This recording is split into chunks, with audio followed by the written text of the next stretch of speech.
High বন্ধুরা, রিমি আজর ব্লগে আপনাদের স্বাগত। সকলে কেমন আছেন আপনারা?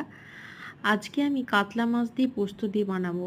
মাছ আসলে অনেক দিন, প্রায় 1 মাসের মতো হয়নি, কারণ বিহারে শাওন চলছিল, সেহেতু মাছ একদমই পাওয়া যাচ্ছিল না।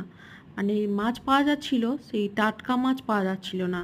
আর মরা মাছ তো এখানে খাওয়াই যাবে না, কারণ ফরমালিন দিয়ে বিক্রি হয়। মাছগুলো এতটাই বাজে যে ফেলে দিতে হয়, এত গন্ধ হয়ে যায়।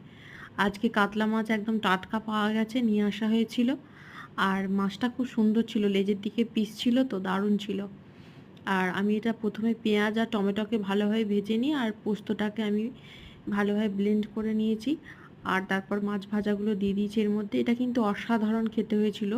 এর যে বড় ভিডিওটা আছে সেটা আমার চ্যানেলে দেওয়া আছে।